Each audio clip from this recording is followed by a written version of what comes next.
O objetivo, então, da palestra... Gente, tem alguém novo aqui? Muito bem. Bem-vindos, então. Espero que vocês gostem, não só da palestra, mas dos trabalhos que é feito aqui na casa, tá? Esse aqui a quinta palestra de um ciclo de palestras sobre o ego. Tá? O livro que eu estou usando como base é o do Eckhart Tolle, Um Mundo Novo, Despertar de uma Nova Consciência. Por que isso? Porque nós estamos vivendo um momento muito especial de transição na Terra, né? E uma das coisas que a gente tem que trabalhar é o nosso interior. E nada melhor do que a gente ter uma ideia de como funciona o nosso ego. Então, vai ser uma série de palestras, já estamos na quinta palestra sobre isso aí. Quem quiser ver alguma coisa, tem as anteriores, que está guardada no nosso site, os primeiras 4 palestras, tá? E hoje nós vamos tocar, então, adiante, mas a primeira palestra foi Despertar da Consciência Humana, justamente em função da transição planetária que nós estamos passando. Falamos sobre uma perturbação, um distúrbio que cada um de nós tem e que na Igreja Católica é conhecido como pecado original e que nos faz muitas vezes ficar fora do foco de nos buscarmos nosso lado espiritual. Falamos sobre espiritualidade e religião, traçamos alguns paralelos e algumas diferenças, né? E agora nós, na anterior, abordamos o estado atual da humanidade, ou seja, como ela se encontra, né, em termos de ego,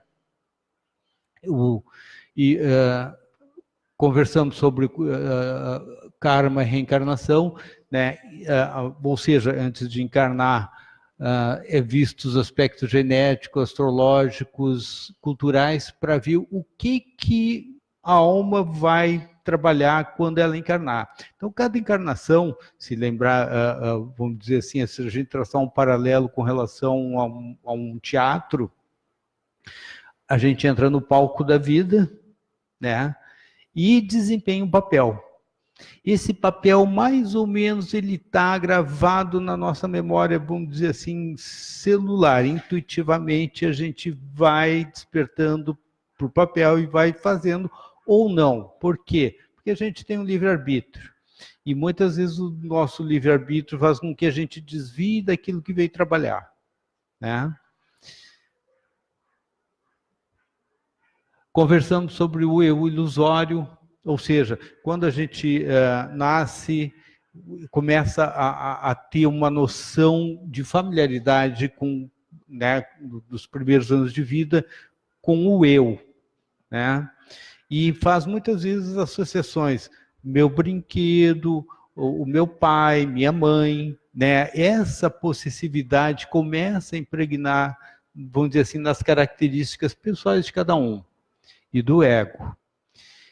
E, à medida que a gente cresce, vai criando identificações como nacionalidade, nosso gênero, religião, profissão, os bens que a gente vai adquirindo, né?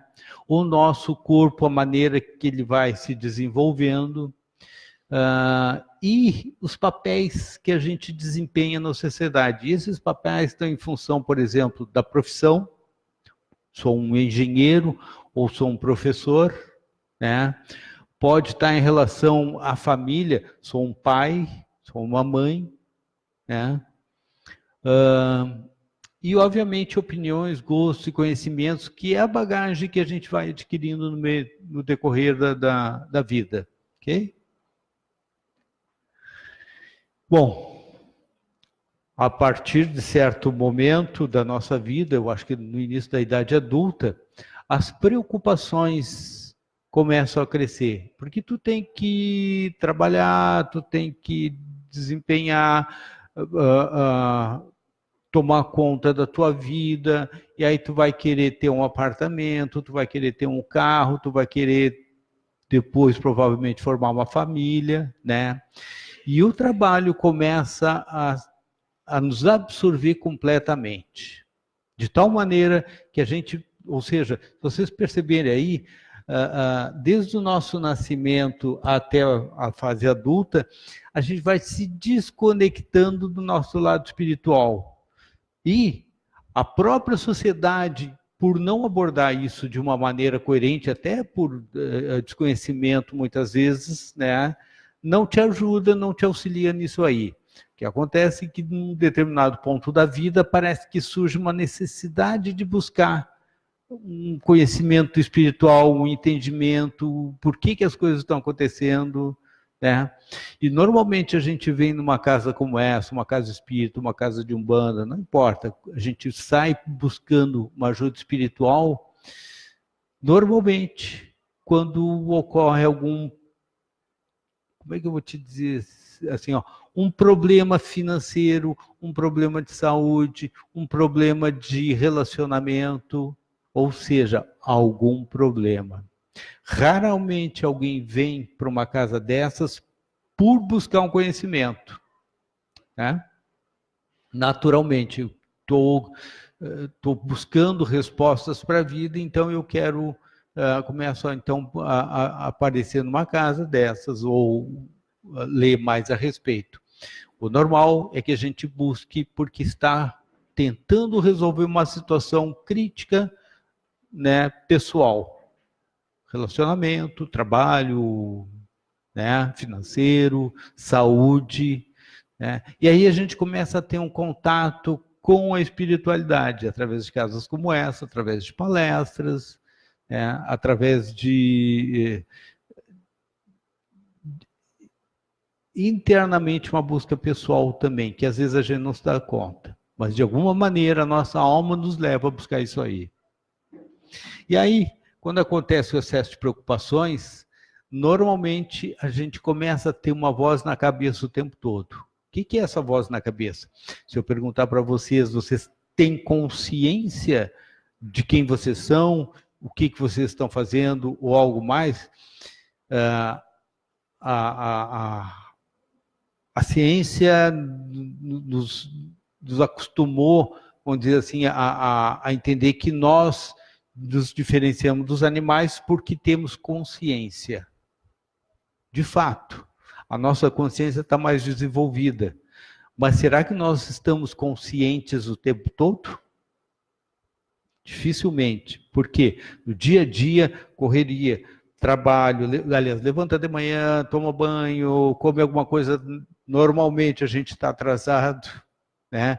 E aí pega o carro, pega um trânsito e às vezes tu está com preocupações outras e a tua cabeça começa a girar em torno de preocupações, seja familiares, seja de trabalho, relacionamento, não importa. Mas muitas coisas assim, ó, a tua cabeça parece que te comanda. Raramente tu para e diz assim, não, agora eu vou estar consciente, vou fazer alguma coisa mais focada. Né? Mas normalmente assim, ó, um excesso de preocupações toma conta do nosso mental.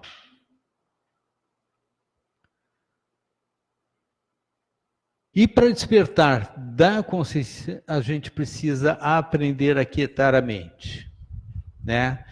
E eu diria o seguinte, o que implica esse aquietar a mente?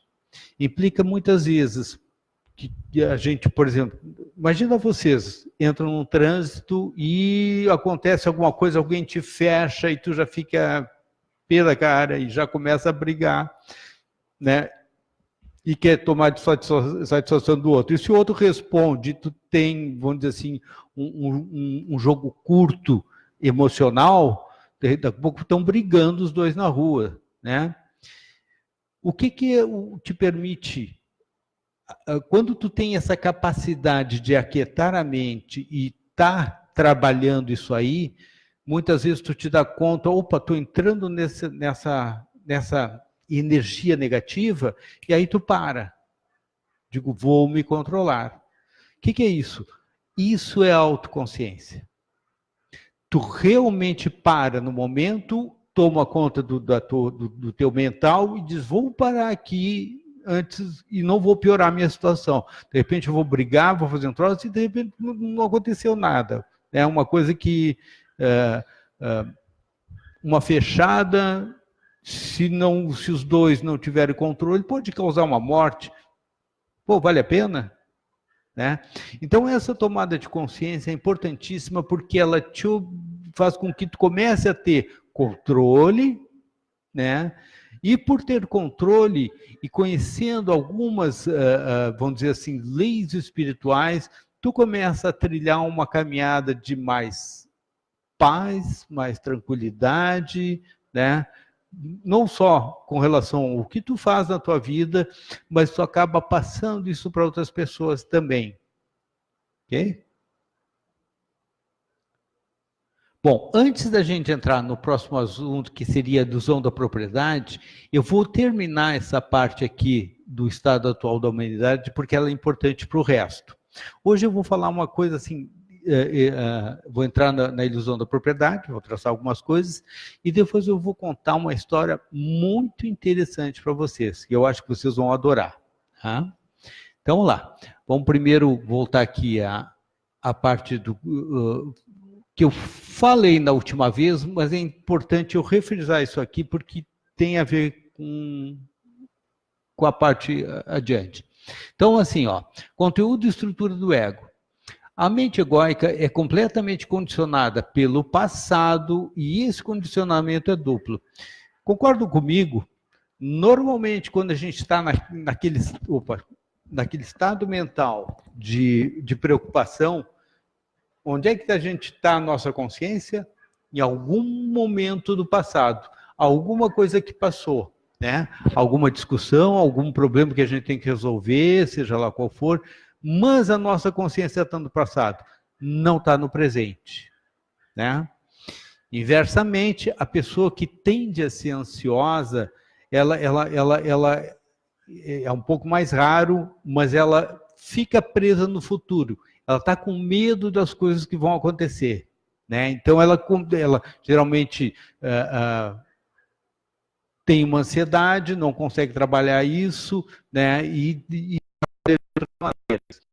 Mas, normalmente, ou a gente está no passado, que eu acho que 60%, 70% das vezes, alguns poucos momentos a gente está preso no futuro, que não chega a 20%, e dificilmente a gente alcança de 10% no presente. E estar no presente significa que a nossa mente está calma. Eu estou comandando a minha mente. Eu estou no controle. Bom, a mente egóica, o ego controla a mente. É esse serzinho que nós temos dentro de nós que controla a nossa mente. Ele é completamente condicionado, então, pelo passado, e esse condicionamento é bruto. Por quê? Porque ele tem um conteúdo e tem uma estrutura. O que vem a ser o conteúdo? Normalmente ele é representado por um objeto, que pode ser um brinquedo, um animal, uma propriedade. Normalmente ele está associado à propriedade, meu. Algum objeto que é meu, que é alguma coisa. Pode ser uma roupa, pode ser uma casa, um carro, alguma coisa assim, né? Então, isso é o conteúdo. E a estrutura, ela é a ligação emocional que a gente tem com esse objeto. Por exemplo, a perda de algum desse objeto, normalmente e estruturalmente, nós estamos condicionados a nos termos algum tipo de sofrimento se a gente perde alguma coisa que a gente tem como sendo nossa, né? Perdi o carro num acidente, perdi meu brinquedo quando era criança, né? Uma criança logo, a primeira coisa que ela faz é chorar, né? Nós não, a gente já absorve isso aí, ficamos muito sentidos, pode ser até que eventualmente tenha o choro, o sofrimento, né? Perda de amizade ou uma perda familiar, perdemos um parente, né? Isso causa um sofrimento muito grande. Então, esse estado emocional é a estrutura que o ego mantém com relação às coisas à nossa volta, né? Então, um objeto e o estado emocional com relação a esse objeto. A estrutura mental mais básica que possibilita a existência do ego é a identificação. ou seja, a ligação, a identificação que eu tenho com alguma coisa, seja a minha profissão, seja uma roupa que eu vista, seja o ambiente que eu costumo trafegar, minha cidade, meu bairro, né, meu clube. Quando nos identificamos com algo, a gente faz dele o mesmo que eu, né? Então, é meu brinquedo, meu carro, minha casa. E quando a gente está, de alguma maneira, sofrida ou com algum problema, algumas pessoas tendem a tentar se encontrar nessas coisas, né? E ao tentar nos encontrar, o que é nos encontrar? Vou trocar meu carro, vou comprar uma roupa, vou comprar um calçado, vou comprar alguma coisa que me dê uma satisfação, né? Como se isso fosse resolver o problema, a ansiedade que está me causando, né, no momento. Resolve? Pode resolver por um curto espaço de tempo, porque depois retorna todo o problema, né?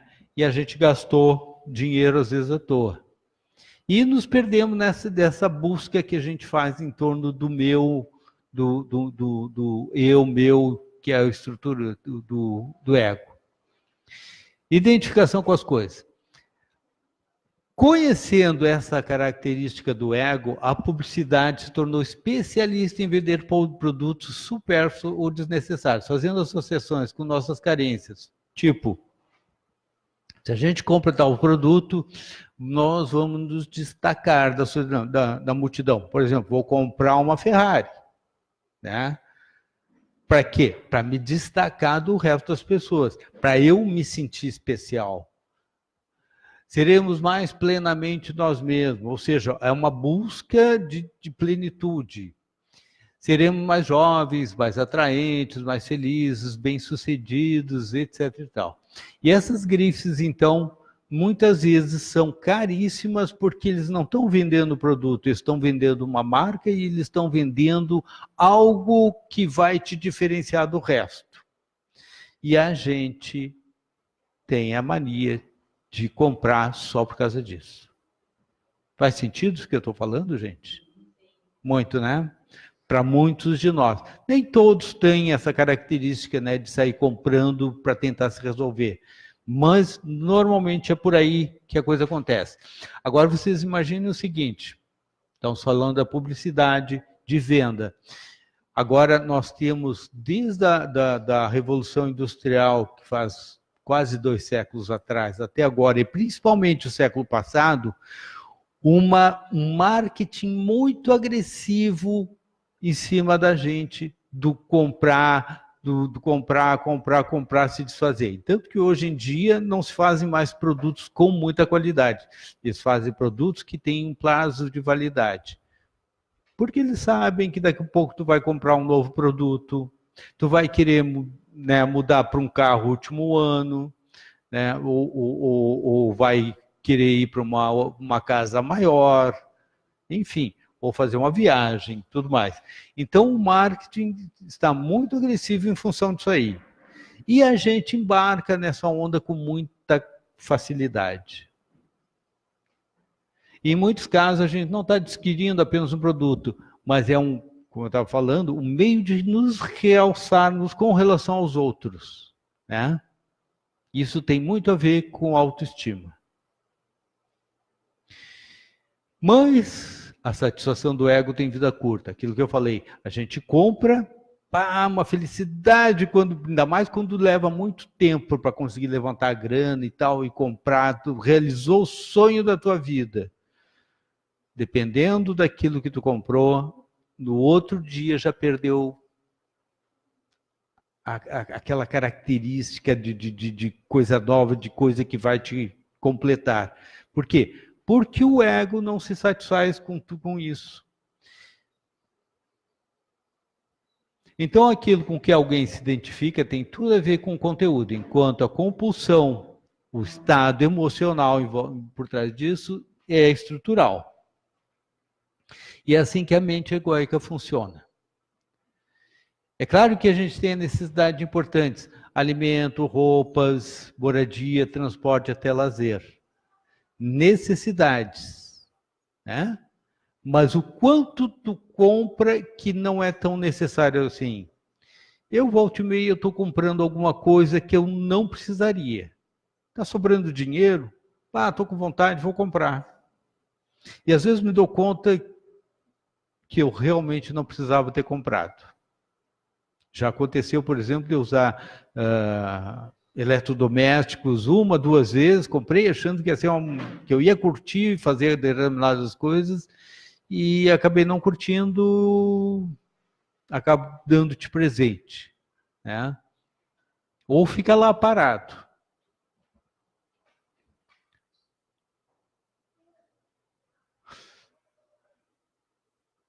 Eu ia falar, não sei se eu devo falar, mas mulher tem uma capacidade de comprar, de comprar sapatos. Eu conheço algumas que quando elas estão assim com algum problema, pum, foi lá, compra sapato. Estou errado? Não preciso responder. Tá? Enfim. Então, a gente, assim, ó, quando a gente se habita ao mundo embotado pela abstração mental e o mundo todo ele trabalha para te embotar mentalmente, tu chega em casa às vezes cansado, qual é a primeira coisa que tu faz? Senta e liga a televisão, né?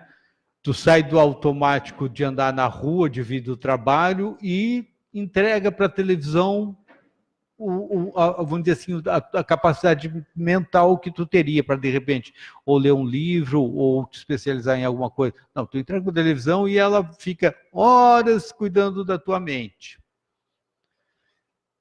Nesse momento, vocês sentem ser vocês mesmos? Não. Vocês estão tão dentro da televisão, né? E ela vai te roubando tempo, vai te roubando um tempo, às vezes, muito precioso. Quando se habita, então, um mundo abstrato embotado pela abstração mental, a gente não sente mais a vida pulsante do universo. Vocês se lembram quando vocês eram criança que vocês sentiam a natureza com mais propriedade? Alguém se lembra disso? Não? Né? Mas passa a nossa infância, os tempos de brincadeira que eram muito intensos, vem a juventude que é muito intensa também, é um vir de emoções novas, né? Mas quando a gente entra na idade adulta, faculdade, trabalho, eu me lembro que assim, ó, eu com 20 e poucos anos, eu trabalhava, eu tinha faculdade, era uma correria para fazer tudo, chegava em casa, morava na Zona Sul na época, então tu tinha que ter um carro, e chegava em casa meia-noite, meia hora, às vezes até 1 hora, comia rapidamente, dormia, para 6 horas a campainha está te despertando e vamos para a luta que é um novo dia. Então era uma correria, uma correria, uma correria, uma correria. Pouca coisa eu me lembro dessa época, a não ser que tinha muita correria. Raramente eu lembro realmente disso aí. Por quê? Porque tu não está vivendo essa vida pulsante do universo como vivia quando mais novo. Quando a gente tira umas férias e desliga, né, do trabalho, e isso leva alguns dias para te desligar, vai fazer um passeio, vai viajar, vai alguma coisa, volta um pouco dessa pulsação do universo. Ou no fim de semana, quando tu tem amigos, né, que fazem alguma coisa interessante. Então, esse pulsar do universo, de te sentir viva, só acontece para alguns, não todos, em fins de semana, ou quando tira umas férias, ou, né, vai para algum lugar muito especial. Aí tu tem umas vivências muito loucas, muito boas, né, coisas que tu vai te lembrar o resto da vida. Lembrei que a minha primeira viagem, eu tinha comprado um Fuca, em 4, nós resolvemos ir até Angra dos Reis. Gente,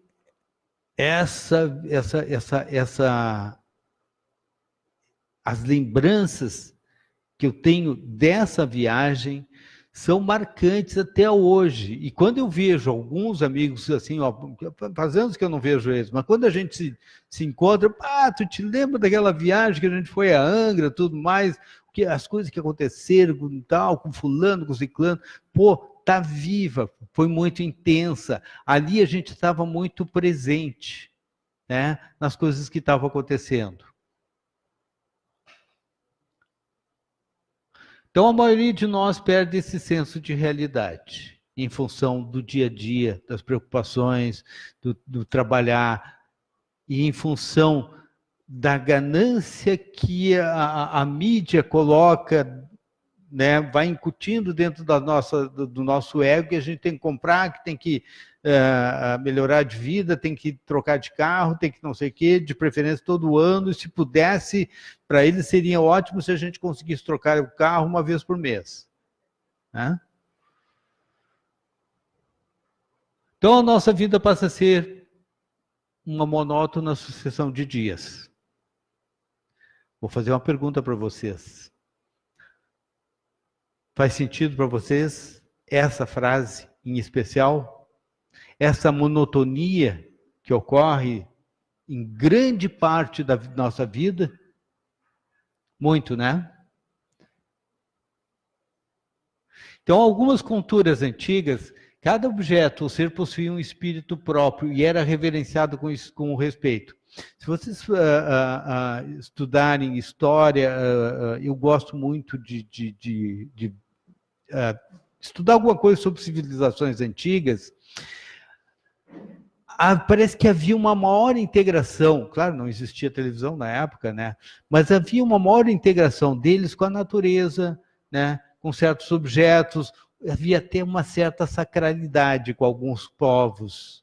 Parecia que eles tinham uma espiritualidade mais aflorada.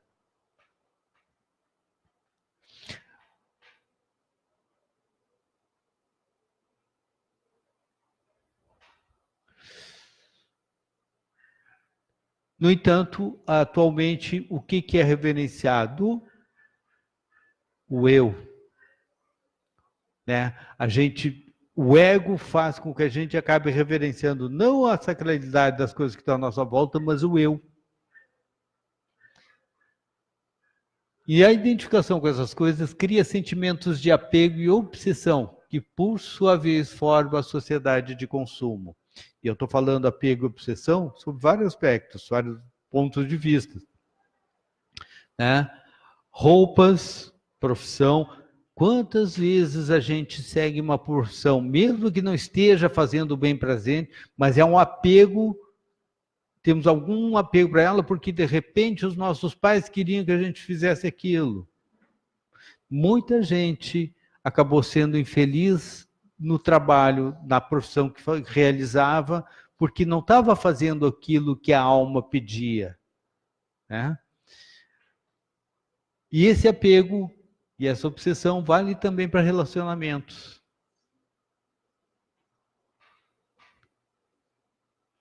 E acaba um tolhendo o outro.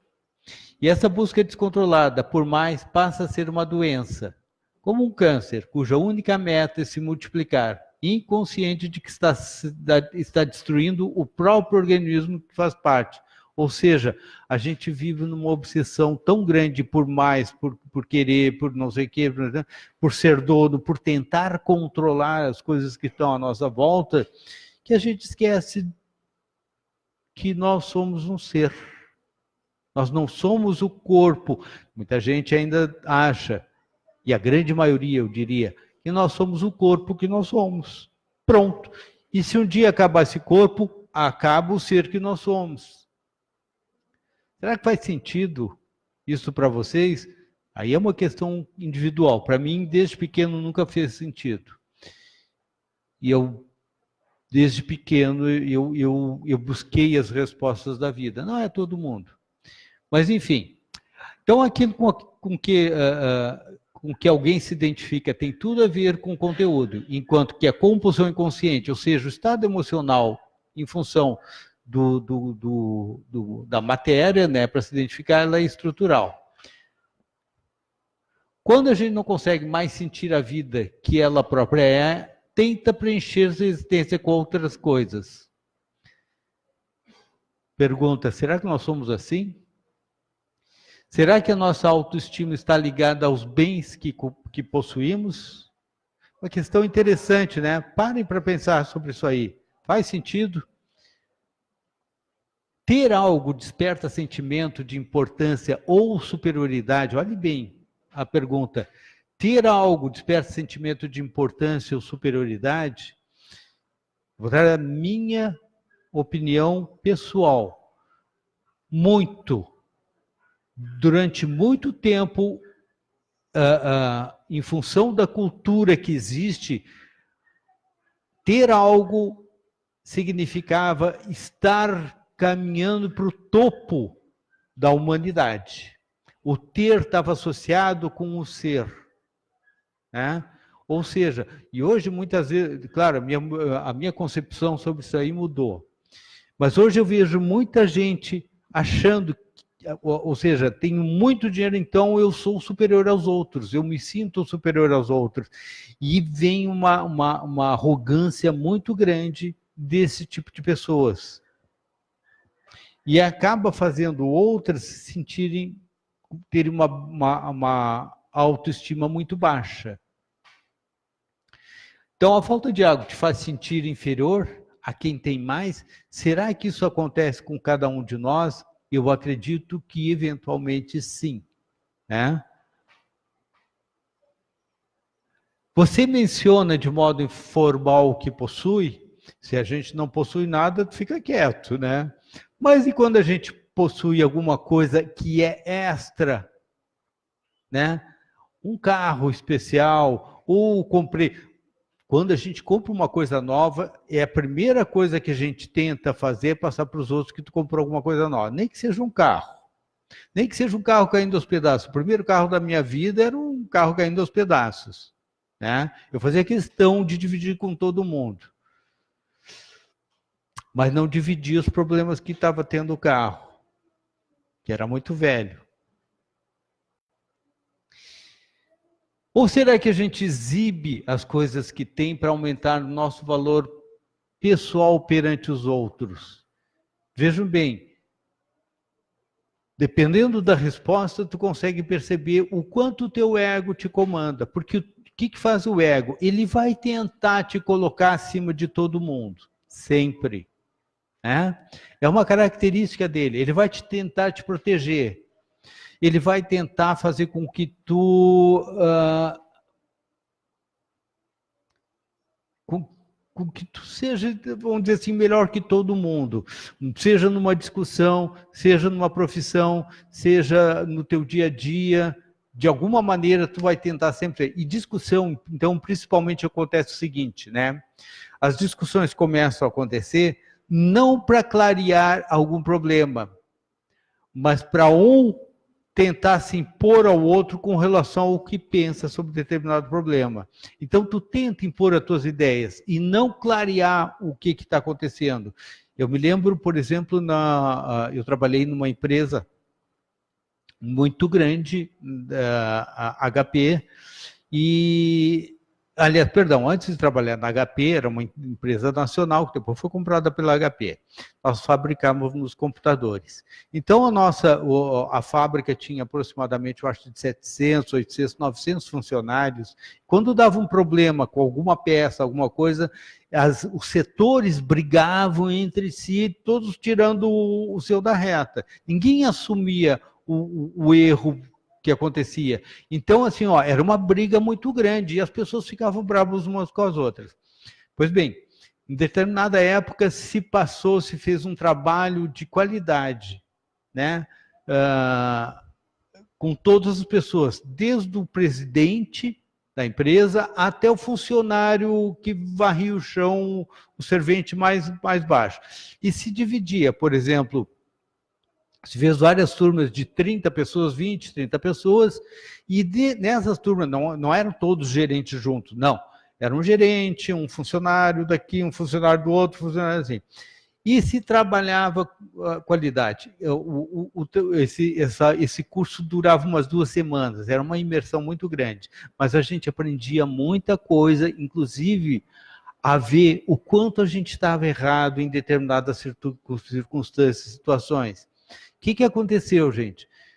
Passado o período em que todos foram passar pelo curso, mudou a postura da empresa. Quando ocorria algum problema, a gente quem detectava o problema juntava, olha, eu acho que isso aqui tem a ver com a engenharia, tem a ver com a produção, tem a ver com o pessoal do software, vamos juntar todos e vamos ver o que é e vamos resolver o problema. Não procurar culpados, como normalmente se faz, mas resolver o problema. E a nossa qualidade do nosso produto deu um pulo fenomenal, né? Então, o que aconteceu nisso aí? O ego, a gente conseguiu controlar o ego nessas discussões. Se trabalhava para resolver o problema, para clarear o que estava acontecendo, né? E o dia a dia, será que a gente faz isso? Acho difícil. Normalmente uma discussão, as discussões que eu vejo não é para clarear a situação, mas para um impor o outro, para ter controle sobre o outro. Tá certo isso aí? Será, gente? Né?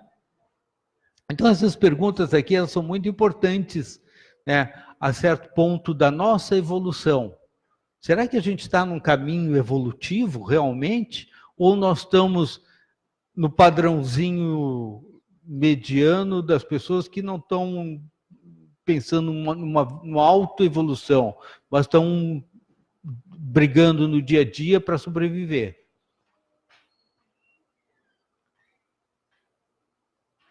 Então, possuir alguma coisa, o que isso quer dizer realmente? Esse conceito mental de propriedade funciona quando as formas de pensamento, eu e objetos, se fundem como se fosse uma única coisa. O meu carro, a minha roupa, a minha relação, a minha esposa, o meu marido, minha filha. Então é tudo meu, tudo passa a ser uma propriedade. E esse objeto é meu, sou o dono dele. Então é importante reconhecer, concorde ou não, que propriedade não tem nada a ver com quem realmente a pessoa é. Ou seja, quando a gente consegue ter um entendimento, né, que nós não somos um carro, nós não somos uma casa, nós não somos a profissão, tem algo melhor aqui dentro de cada um. Nós somos algum ser. E com o tempo tu descobre que tu também não é esse corpo. Tu está usando um corpo, tu está nesse corpo.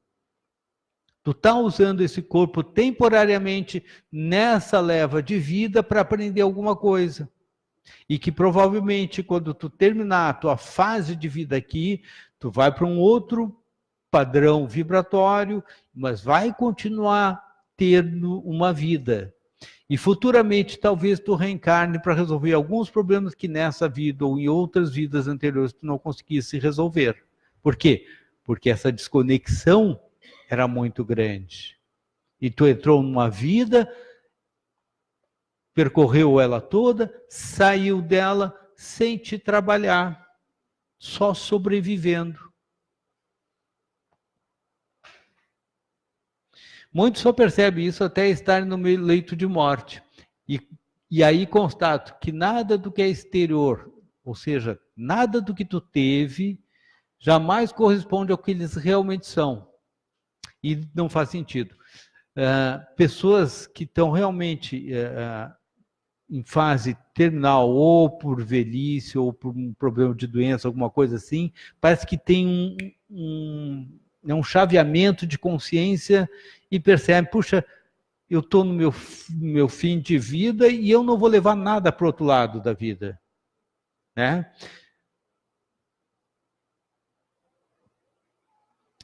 E aí muitas vezes consegue, vamos dizer assim, repensar, puxa, eu podia ter aproveitado mais, ter feito mais coisas.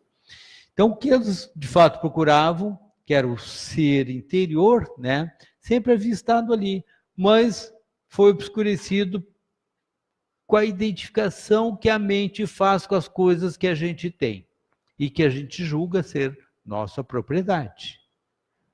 Entenderam, então, aonde a gente está querendo chegar com o tema dessa palestra? Jesus, nessa linda, no Sermão da Montanha, que é lindíssimo, né, e é profundo, ele dizia o seguinte, numa das sentenças da bem-aventurança, ele diz, bem-aventurados humildes de espírito, porque deles é o reino dos céus. O que significa humilde de espírito? Nenhuma bagagem interior, nenhuma identificação, nenhuma relação com as coisas, né? Então, esses conceitos mentais que possuem uma percepção do eu, isso é humilde de espírito. Eu sou um ser.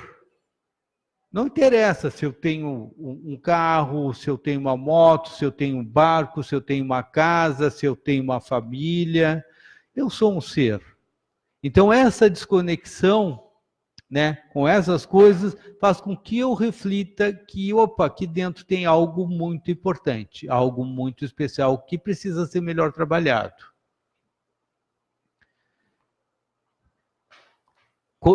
Isso a gente chama de conscientização. Podem perceber que os grandes guias da humanidade, os grandes mestres espirituais, eles não têm essa bagagem. Eles estão desconectados com essas coisas. Eles se doam integralmente para aquilo que eles vieram fazer. Né? Jesus, Gandhi, a Madre Teresa de Calcutá, né? Tudo pessoas especiais que perderam essa relação com as coisas. Claro, eles se vestiam, eles andavam, né? Mas parece assim que eles... Para eles, os objetos não tinham mais nenhum valor. O valor que tinha era o ser. Falar em ser, chegou um para fazer um sorteio de um livro. Posso ver que livro é esse? Opa! Então, assim, ó, gente, Mediunidade, do Edgar Armond. O Edgar Armond é um médium antiquíssimo, muito bom, espetacular. Ele tem muitos livros muito bons. Esse aqui eu não li dele, mas já li outros muito interessantes. Mediunidade. Tomara que vá para quem faça um bom uso dele. 37, Isabel Miranda. Ó, Isabel.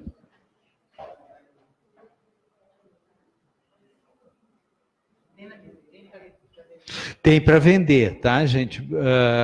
Tem muitos livros ali embaixo para vender, e se vocês quiserem algum que não esteja ali embaixo, pode pedir que a gente encomenda, tá?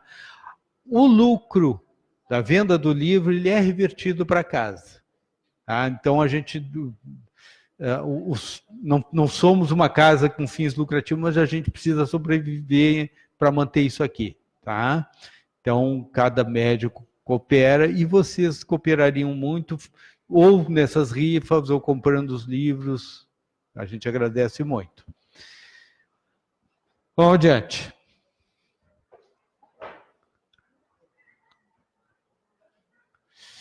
E, bom, voltando então a essa bem-aventurança, bem-aventurados os humildes de espírito. Então, o que é humilde de espírito? É isso aí. Podem ver que realmente as pessoas que estão desconectadas das coisas materiais, sem ganância, sem nada com relação a isso aí, são pessoas muito humildes.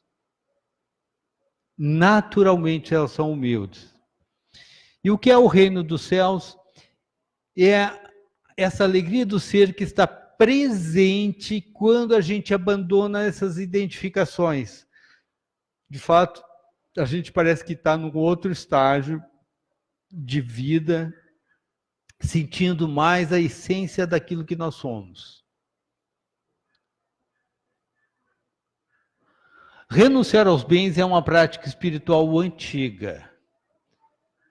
Mas isso não nos libera automaticamente do ego. Ele vai tentar segurar a própria sobrevivência encontrando alguma coisa com a qual se identificar. Se deixarmos de lado algum tipo de identificação, olhem bem, o ego logo encontrará outra coisa em seu lugar. Eu vou dar um exemplo para vocês. Há muitos anos atrás, eu conheci uma pessoa que ele era um mestre em Reiki, e ele era, eu acho que da fronteira aqui do Rio Grande do Sul, tinha muito dinheiro, e ele abandonou tudo que ele tinha e deu para os filhos dele. Ele tinha, parece que ele tinha uma uma empresa, era bem de vida, e ele resolveu dar aquilo para os filhos dele. E acompanhava ele um ajudante lá. E é interessante que esse ajudante, quando ele vinha fazer alguma palestra, esse ajudante trazia uma coisa, uma cadeirinha, aliás, era uma estrutura de esponja, né, que ele sentava e tinha um espaldar, e ele fazia ali uma posição de lótus. E o ajudante estava sempre ajudando ele, e ele então fazia a pose e dava as palestras, fazia as iniciações, tudo mais, né? E ele falou então que ele tinha largado tudo, que ele só estava vivendo das iniciações. E cobrava muito, gente, sabe? Ele cobrava muito. O que ele fez? Ele achando que renunciando aos bens que ele tinha, ele ia se espiritualizar. E entrou nessa vida, fazendo reiki, cobrando, né? E assim ele estava sobrevivendo. E eu achei muito estranho aquilo, sem julgamento, gente. Mas com certeza, por que ele não pegou a empresa dele, ou seja lá o que for, e não vendeu e doou tudo para a caridade? Né? Me parece que o ego dele deixou assim, ó, como uma segunda, caso não desse certo nessa vida espiritual, eu volto para fazer o que eu estou fazendo. Está com meus filhos e eles não vão me negar eu voltar para lá. Então, mais ou menos o exemplo que eu queria deixar aqui. É um exemplo, tá, gente? De deixarmos de lado algum tipo de identificação. Então, muitas vezes a gente toma uma atitude que acha que é espiritual, mas o ego dá um jeitinho de te deixar preso, ligado a alguma coisa. Então, muito cuidado.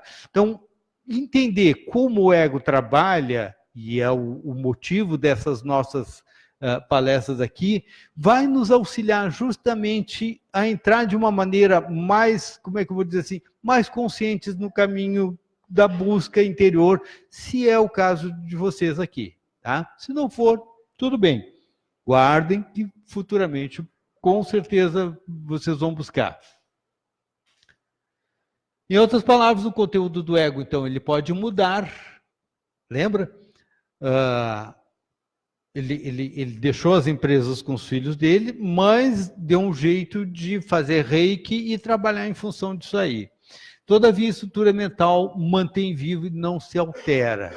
Ele continua preso, né, naquela coisa do sobreviver. Pode ser até que ele tenha conseguido melhorar esse padrão dele, mas na época eu achei que ele estava tentando se enganar.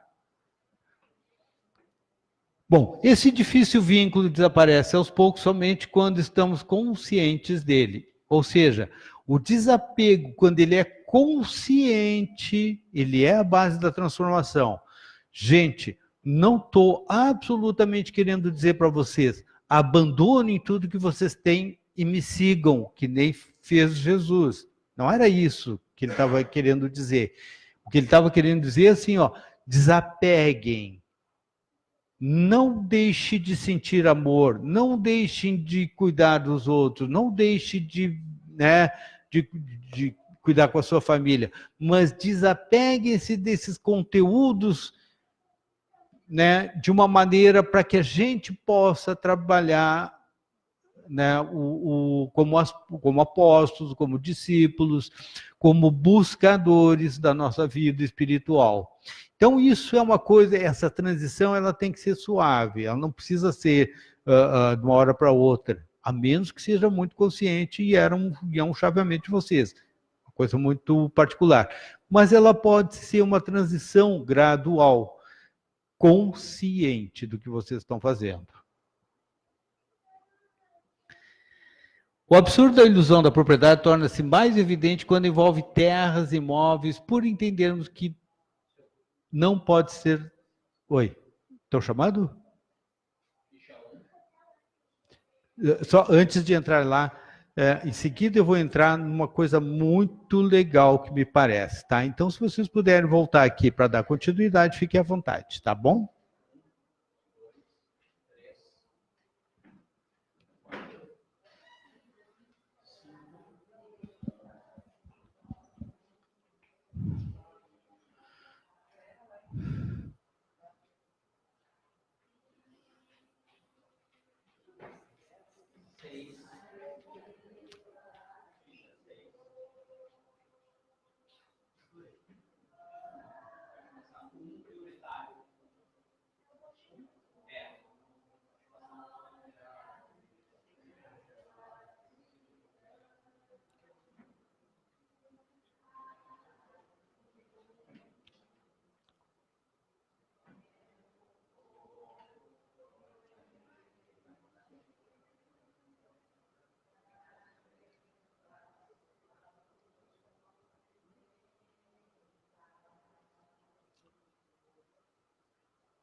Bota lá porque ah, não tem.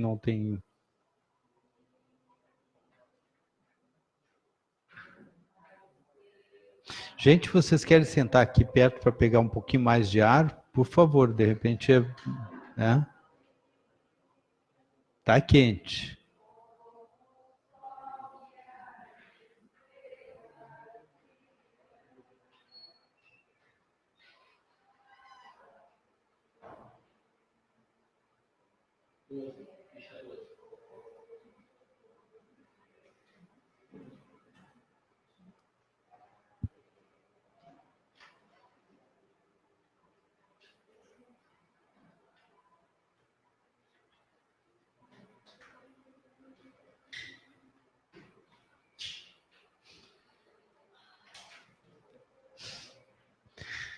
Foi? Fique à vontade. Se você quiser vir para cá, fique à vontade, tá? Então, assim, ó, continuando aqui, a ilusão da propriedade. O absurdo da ilusão da propriedade, então, torna-se mais evidente quando envolve terras e imóveis, por entendermos que não podem ser destruídos. Muita gente, quando adquire uma certa fortuna, né, tende a comprar terras justamente para manter, vamos dizer assim, o seu padrão. Os nativos norte-americanos, consideravam a propriedade da terra um conceito incompreensível. E é aqui que eu vou falar para vocês algo muito interessante, porque é um exemplo vivo do que era, tá? Eles sentiam que pertenciam à terra, mas ela não lhes pertencia. Assim, eles a perderam quando os europeus os fizeram assinar folhas de papel que eram igualmente incompreensíveis para a sua cultura. Ou seja, pegaram todos os nativos que tinham uma ingenuidade muito grande e tomaram, primeiro, assim, quase que dizimaram, né? Foi uma história muito triste, vou contar ela agora há pouco, em seguida aqui. E tudo por quê? Por causa da ganância, de querer tomar conta das terras, que para os indígenas não fazia sentido, né? A história começa o seguinte,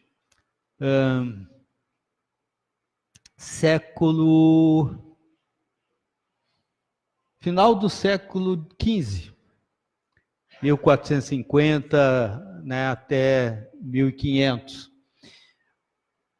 A grande fraternidade branca, que é os que governam espiritualmente o nosso planeta, através do príncipe planetário que, desde da era de Aquário, é Jesus, aquele que a gente conhece com Jesus, que é o príncipe planetário, que comanda, então, toda essa turma, né, esse mundo espiritual, decidiram já com vistas, vamos dizer assim, ao futuro do planeta, fazer algumas integrações de povos. Na época, a Europa era, eu acho que estava assim, no auge do materialismo, né? As pessoas muito materiais, muito pouco evoluídas espiritualmente, embora a igreja comandasse aquilo ali, mas espiritualmente muito pouco evoluídas. No entanto, nas Américas, tinham povos bem mais evoluídos que eles espiritualmente. Não tecnologicamente, mas espiritualmente. Então, eles queriam fazer essa integração para dar uma melhorada nos planos e já preparar a América do Norte para uma nação que iria dominar e ia trazer uma coisa muito importante para a nossa civilização, que era o conceito de justiça. Ou seja, cada civilização que chega no auge, só para vocês entenderem, tem um poder, assim, parece que é dado para eles uma capacidade de desenvolver alguma coisa para a comunidade, né, para a civilização como um todo. Grécia, o Egito, depois a Europa como um todo, né? E a bola da vez seria a América do Norte.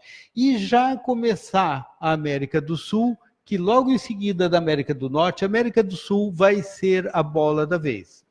Naquela época, na América do Norte, para vocês terem uma ideia, né, existiam povos remanescentes da Atlântida.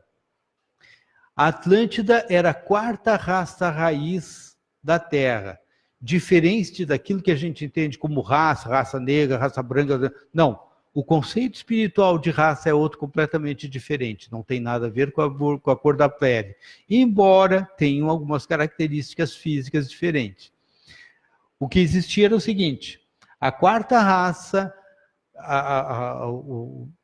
o desenvolvimento de uma civilização num globo, ele passa por 7 super-raças, raças raízes que eles chamam, né? E cada raça desenvolve alguma coisa, tem um período de tempo, depois fisicamente ela se degrada e entra uma raça física com uma genética melhor para conseguir acompanhar a evolução espiritual das almas que estão no processo reencarnatório. Então, a América do Norte era os remanescentes da Atlântida. Para vocês entenderem o que era a Atlântida ficava nesta região aqui, era um continente que havia nessa parte aqui, que vinha até os Açores. Esse continente durou aproximadamente 200 mil anos e passou por uns 2 cataclismas muito fortes antes do terceiro. E em cada cataclisma, ele foi perdendo uma parte do seu continente, de modo que no final restou 2 grandes ilhas, Ruta e Poseidon, né? Que quando houve o auge da civilização atlântida. Na época, eles tinham uma tecnologia muito evoluída, inclusive que eles conheciam como Vimana, que eram transportes que gravitacionalmente eles pairavam no ar, não usavam a energia que a gente usa fóssil, né? Não eram aviões, eles conseguiam trabalhar a gravitação. Essa civilização teve um grande cataclismo há cerca de 12, 13 mil anos atrás, e os remanescentes delas subiram para a América do Norte, depois América Central, América do Sul. Uma parte antes do cataclisma foi para o Egito, que desenvolveu aquela civilização ainda com a capacidade tecnológica que eles tinham. Uma outra parte, com menos tecnologia, foi para a Grécia, que depois deu um e a Grécia foi um dos berços da nossa civilização. A Grécia desenvolveu o conceito de democracia, né? E aqui na América do Norte se mantiveram, então, essa quarta raça.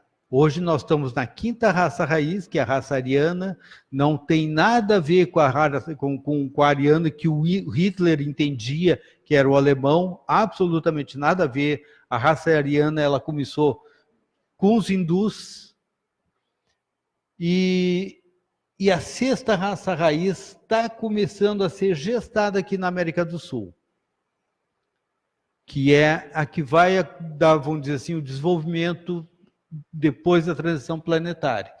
Então, voltando à América do Norte, e ali havia um conjunto de uma civilização já um pouco mais evoluída espiritualmente, mas com pouca evolução tecnológica. Eles já tinham realmente um entendimento melhor. E o plano espiritual, então, resolveu fazer essa integração.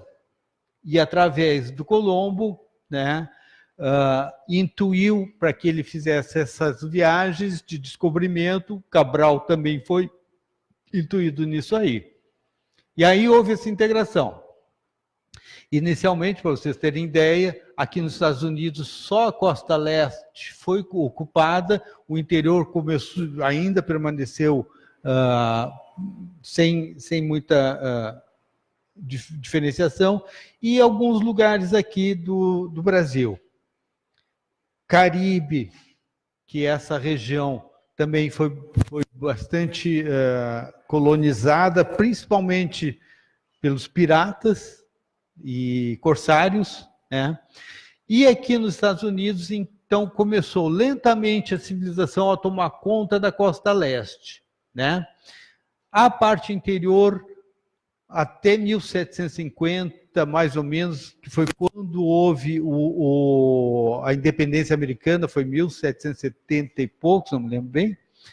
Aí, o governo norte-americano, para tomar, vamos dizer, as terras, fez com que os colonos avançassem em direção ao oeste. Aquilo que a gente vê nos filmes, então, realmente aconteceu, né?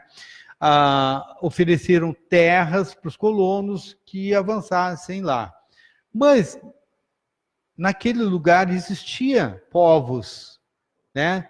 Povos que não tinham ainda um contato muito grande com a civilização. Eventualmente, até tinham tido esse contato.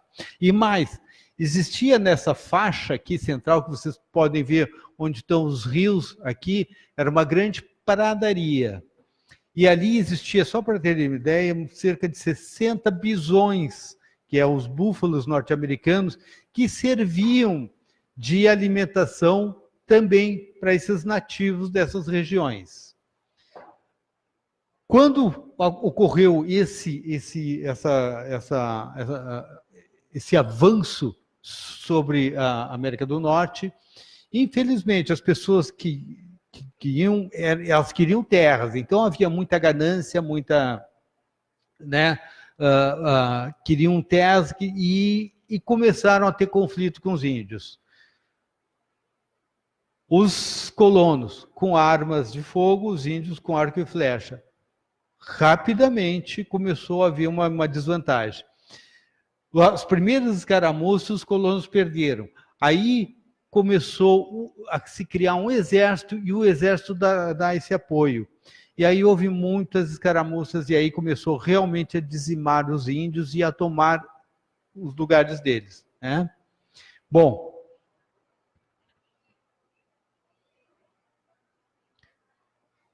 mais ou menos esse era o mapa de algumas das tribos que existiam na época. Existiam grandes agrupamentos que eles chamavam de grandes nações. Os Sioux, eles dominavam essa região, que era um dos povos mais evoluídos, né, espiritualmente. Navajos, Apaches, os Paiutes. Aqui nessa costa, os Seminole, Cherokees. E aqui nessa região existia as nações iroquesas, eram compostas de 7 grandes nações, e a mais conhecida delas, que a gente sabe, era dos moicanos. Quem viu o filme O Último dos Moicanos ou leu o livro? Algum de vocês? Lindíssima história. Mas ainda se encontra, é lindíssimo o filme. Conta, aí tu começa a ter uma ideia da espiritualidade deles, né? Outros 2 filmes que me marcaram muito profundamente e anteriores a esse aí, é Um Homem Chamado Cavalo, que foi um dos primeiros que mostrou mais ou menos isso aí. Eu acho que mais antigos eu não consigo encontrar esse filme mais em lugar nenhum. E o mais recente com Kevin Costner, que é o Dança com Lobos. Lindíssimo também, mostra a integração de um branco com uma tribo que eles não tinham tido esse contato antes, e eles aos poucos, mas eles sabiam intuitivamente que a coisa ia ficar muito dura. Pode, por favor.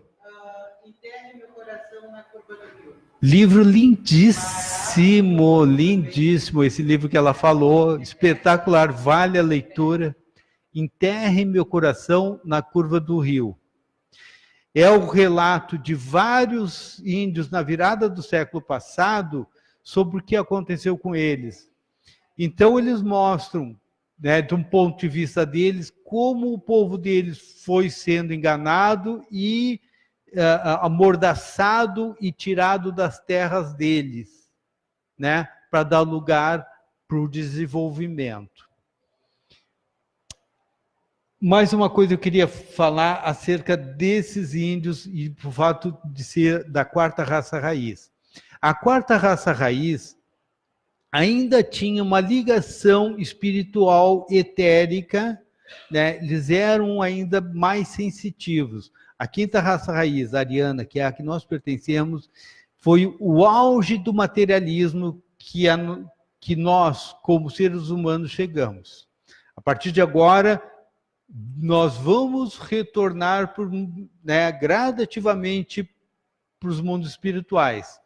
Então, esses seres, eles tinham essa integração com a natureza, com a espiritualidade muito mais desenvolvida, porque eles eram mais sensitivos, né? Eu diria assim, tanto quanto são os nossos melhores médiuns dessa casa. Só para vocês entenderem. Então, seguindo adiante, em 1854,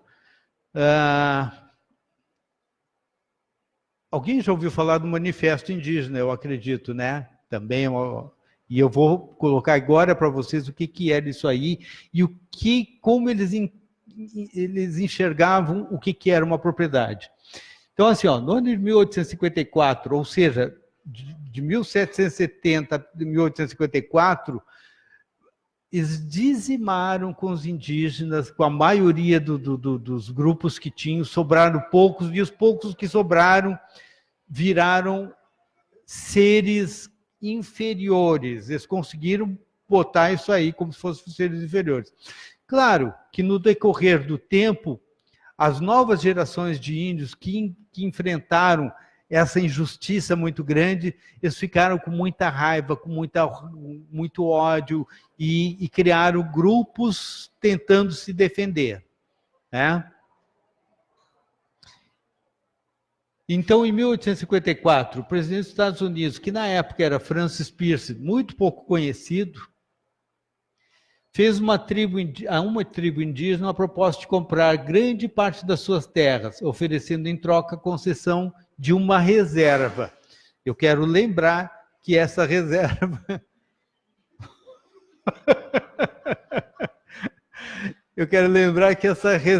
muitas vezes, o que era? Eles tiravam a nação, o grupo indígena, de umas terras férteis, ou com muito ouro, ou com alguma coisa que pudesse ter de valor, e colocavam em lugares com poucos recursos, quando não desérticos, como aconteceu com o pessoal do Arizona, os Paiutes, os Apaches, os Navarros, né? Olha, largaram eles num deserto e aqui que vocês vão viver. E eles morriam de fome, porque não era deles cultivar, eles não tinham o costume de cultivar a terra, não. Eles viviam em lugares mais abastados, viviam da caça e tinham uma relação muito específica com a caça.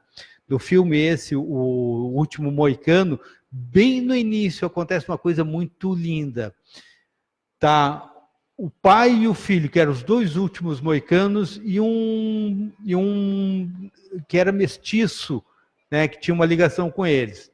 E eles estavam caçando... era um filho adotivo. Excelente, isso aí. E eles estavam caçando um cervo no meio da mata e mataram o cervo. E no que chegaram perto do cervo, o mais velho fez uma oração, né, ao grande espírito, agradecendo ao espírito do servo que servia para ele o alimento e a pele que eles iam utilizar. E realmente, eles não botavam nada fora, eles utilizavam tudo, porque para eles era sagrado uma vida. Eles não iam abater uma vida se não houvesse alguma necessidade. Isso vai ficar mais claro um pouco mais adiante. Então, ele fez uma oração muito linda, agradecendo ao espírito do servo que estava alimentando eles, dando a vida para alimentar eles. Algo muito lindo.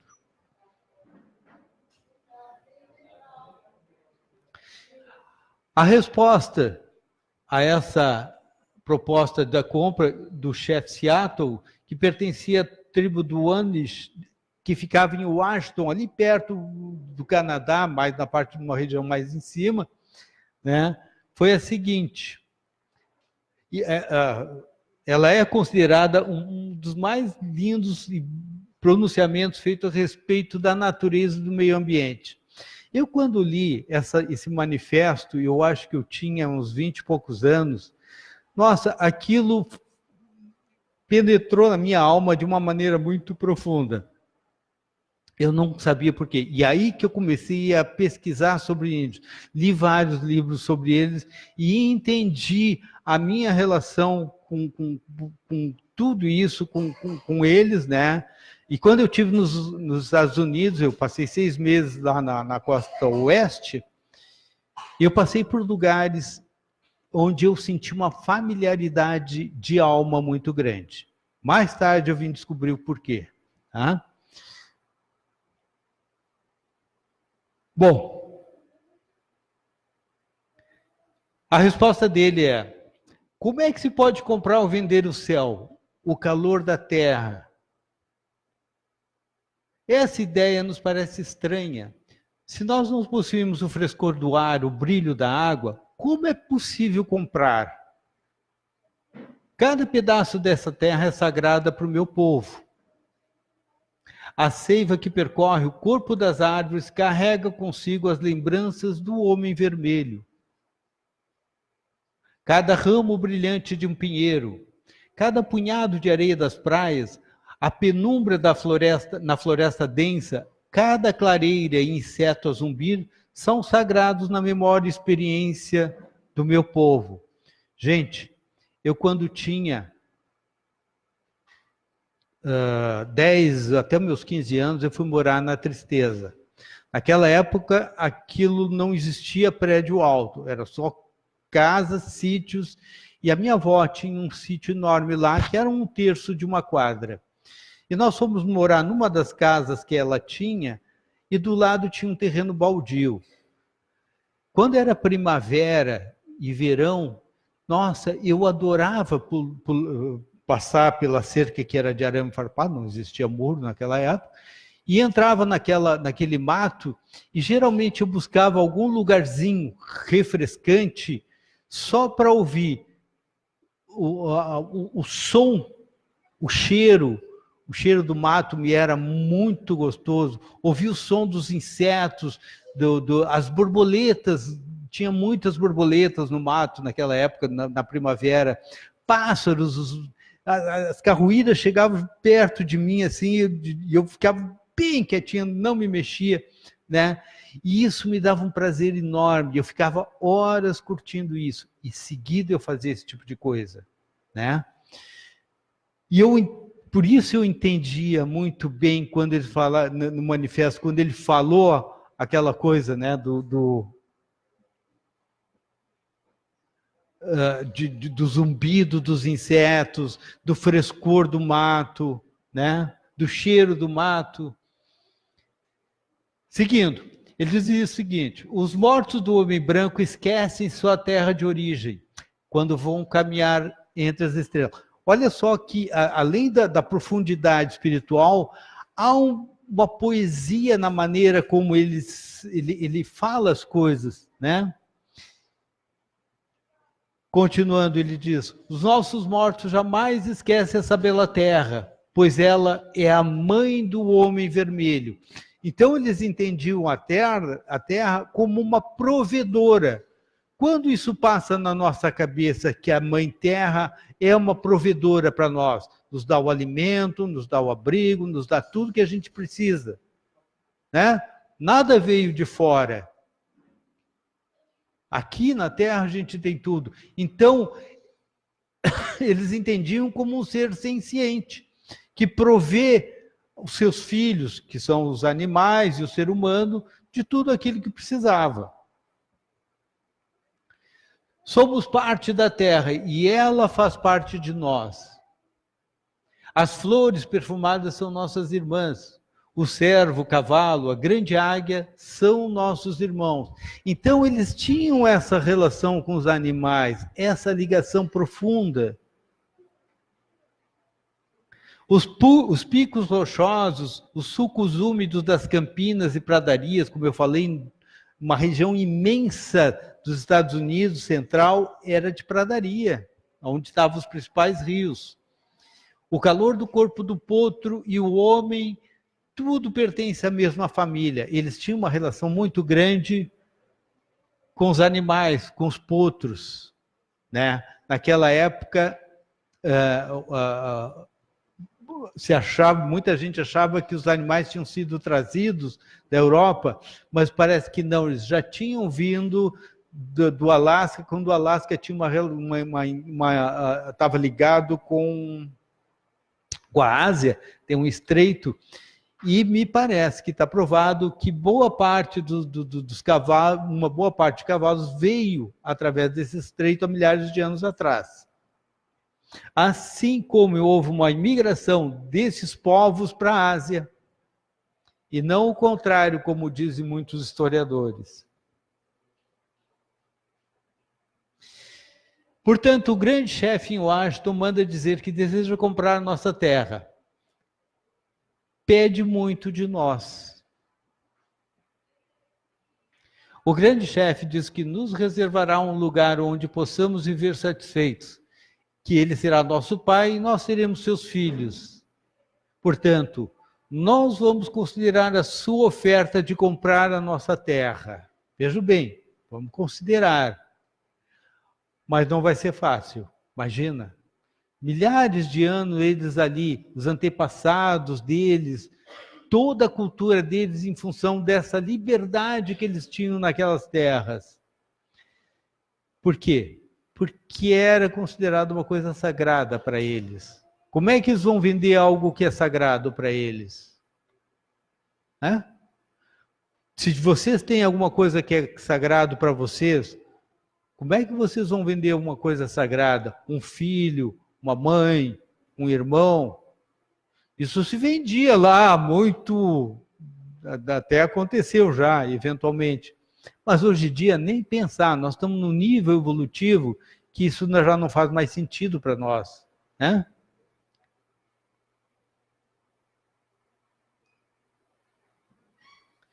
E essa água brilhante que escorre nos riachos e rios não é apenas água, mas o sangue dos nossos antepassados. Se lhes vendermos a terra, vocês devem lembrar-se de que ela é sagrada. E devem ensinar às suas crianças que ela é sagrada. E que cada reflexo nas águas límpidas dos lagos fala de acontecimentos de lembrança da vida do meu povo. A água tem um poder muito grande tranquilizador, né? Óbvio que aqui na cidade a gente não percebe isso aí. Vai perceber quando? Quando a gente está de férias, vai para o mar. Quando uma pessoa que nem eu, que tem um barquinho, pega o meu barco e sai andando pelo Guaíba, né? A água tranquiliza. E ela te coloca num estado meditativo muitas vezes. Acalma tua mente e tu consegue ouvir algumas coisas. E para esses povos que tinham essa sensação e essa familiaridade com o mundo espiritual, eles conversavam com os ancestrais deles através de lugares como esses, em água ou lugares elevados. Vocês já foram alguma vez para um lugar elevado? Um morro. Não estou falando de arranha-céu. Um morro. Se sentaram e ficando sentados, eu fiz isso muitas vezes. Sempre que posso eu faço. A energia no alto de um morro é muito forte, é muito grande. E ela te deixa num estado meditativo, um estado mais receptivo em termos de consciência. E tu, olhando o horizonte e as coisas lá embaixo, muitas vezes a gente se sente uma deidade, como se fosse um deus. Ah, aqueles réis mortais lá embaixo, né? E eu aqui numa sensação super gostosa e eles lá trabalhando, né? Barulho de automóveis, faina, trabalho, não sei o quê. E eu aqui sentindo a natureza, essa percepção. Tem uns morros muito lindos ali em Ipanema, faz muito tempo que eu não subo, mas tem esse aqui de Teresópolis, onde tem uma igreja, o que é? Não, atrás da Pemecor tem uma Sagrado Coração de Maria. Se um dia vocês forem lá, é um templo enorme, lindo, e ele está no topo do morro, e lá de cima a gente tem visão daqui de Porto Alegre, do estuário, uma parte ali de Ipanema, e quando os dias estão bem claros, tu consegue ver o Guaíba encontrando a Lagoa dos Patos, que está a uma distância mais ou menos de 40, não, um pouco mais, 45 para 50 quilômetros daqui. Então tu consegue enxergar, porque tu está em cima do morro, e consegue ter essa visão.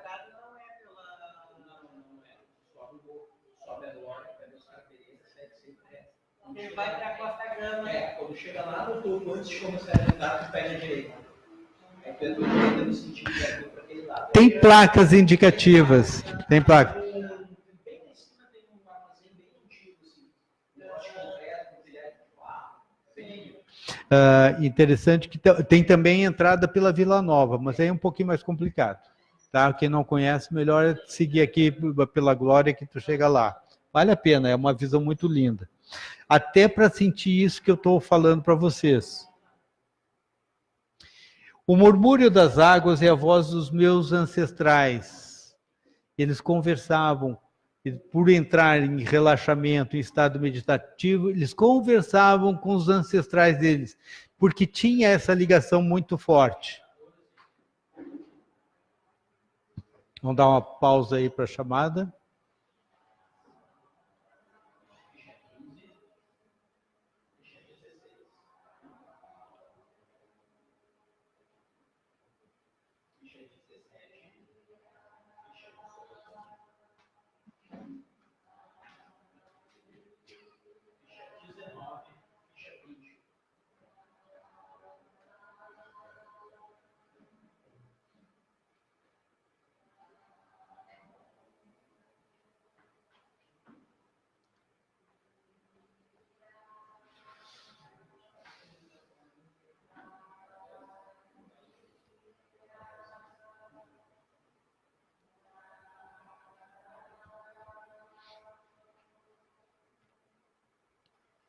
Deu?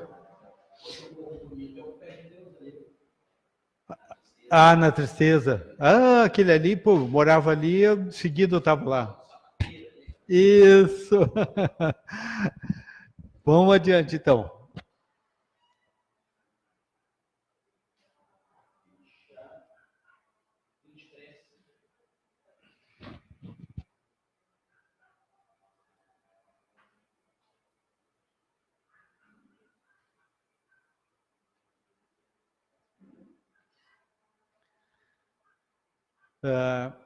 Uma outra coisa que eu me lembrei de dizer para vocês é o seguinte: o Espiritismo fala que quando a gente desencarna, vibratoriamente nós vamos para algum lugar, de repente é um lugar de passagem, e depois vamos para alguma cidade que existe, colônias que existem de refazimento, né? e que são estruturadas tecnologicamente muito melhor do que aqui na nossa cidade. Os índios americanos, para eles, o mundo espiritual era, eles chamavam de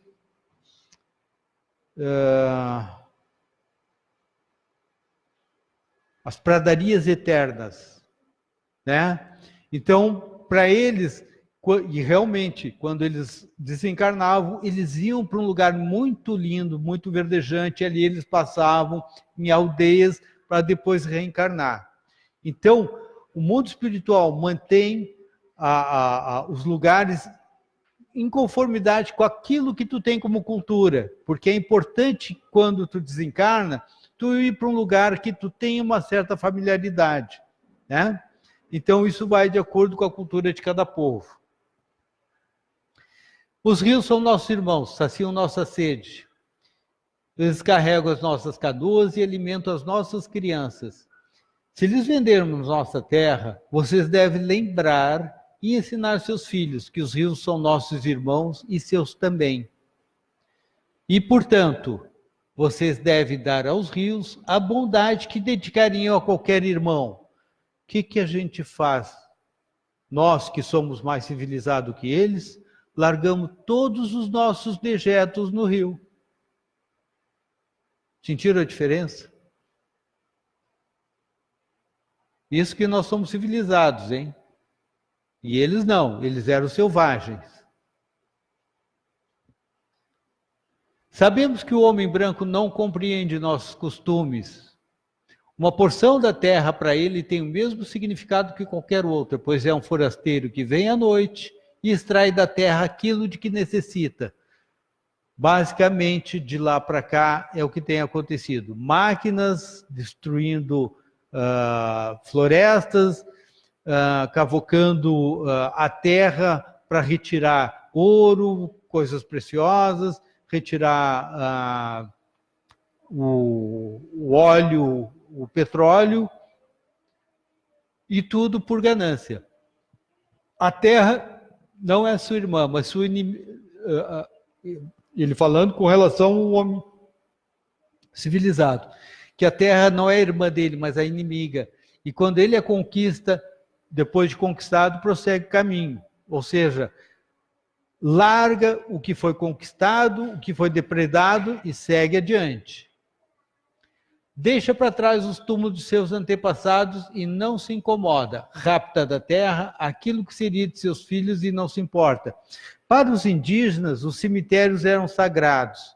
Para tu entrar na área do cemitério, tu tinha que ter permissão de alguns que cuidavam daqueles lugares. Não podia entrar assim sem, né, tamanho, o quanto eles devotavam sacralidade aos antepassados, o respeito. A sepultura de seu pai e os direitos de seu filho são esquecidos. Trata sua mãe, a terra, e seu irmão, o céu, como coisas que possam ser compradas, vendidas como carneiros ou enfeites. Não, não é. Até hoje a gente tem esse costume diferente, né? E ele largou o seguinte: o seu apetite devorará a terra, deixando somente um deserto. Quantas vezes nós estamos vendo, desde aquela época até agora, exatamente isso acontecendo, né? A terra dizimada, calcinada, sem verde, sem nada e abandonada depois de esgotados os recursos.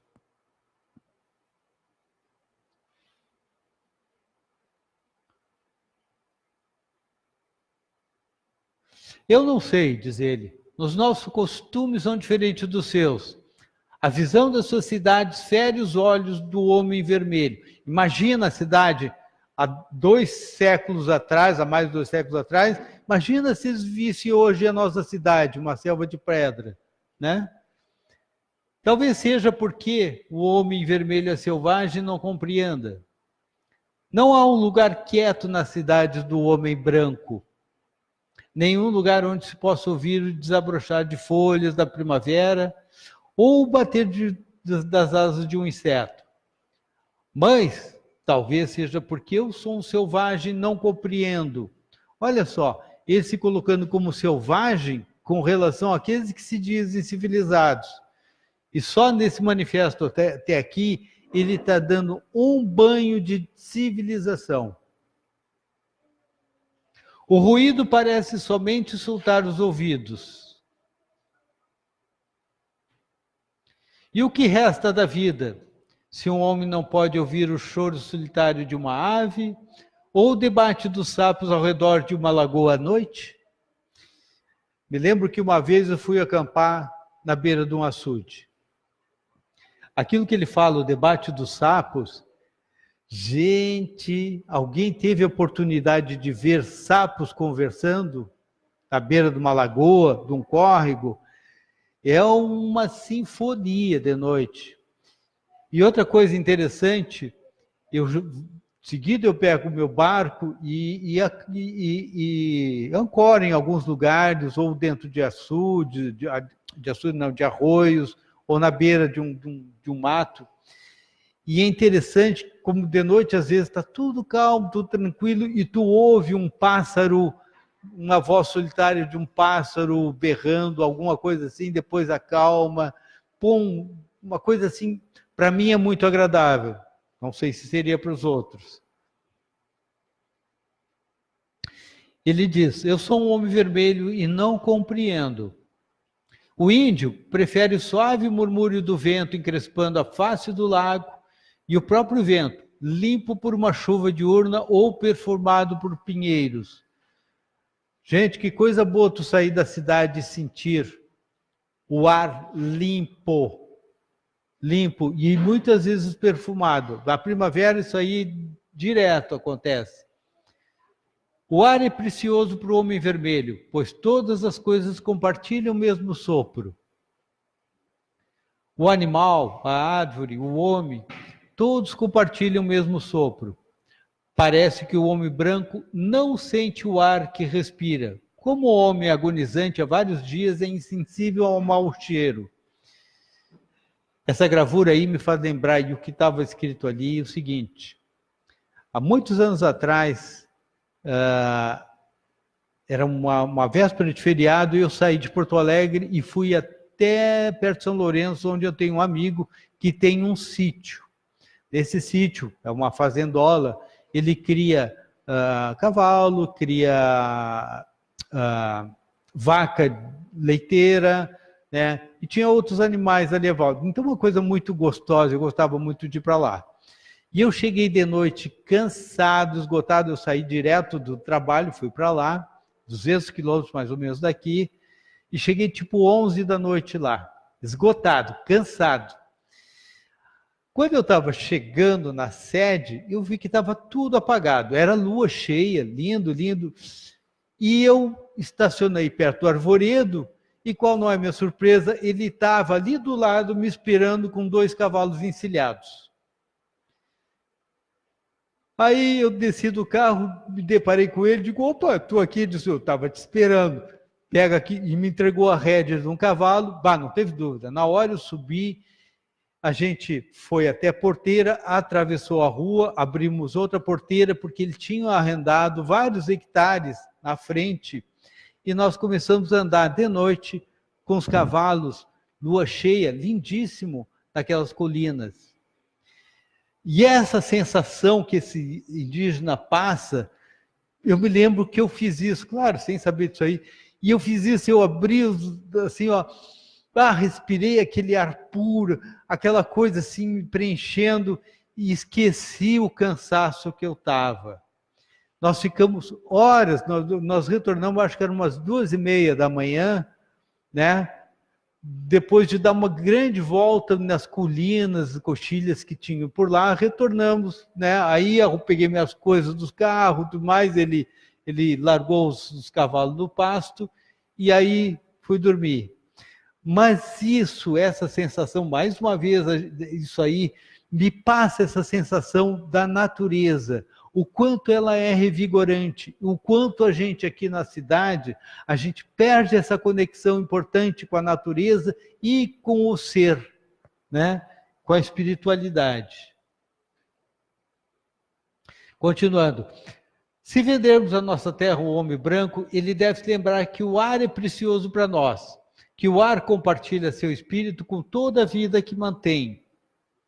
O vento que deu ao nosso avô seu primeiro inspirar, também recebe o seu último suspiro. Se lhe vendermos essa terra, vocês devem mantê-la intacta e sagrada como lugar até onde mesmo o homem branco possa ir saborear o vento açucarado pelas flores dos prados. Já sentiram a florada açucarada, por exemplo, da laranjeira, das flores de laranjeira, do início da primavera, ou das acácias, é super açucarado, os outros que têm também uma florada açucarada, os eucaliptos. Muitas vezes o mel vem justamente das abelhas que estão perto dessas floradas, e tu sente, às vezes, no mel, o cheiro dessas floradas.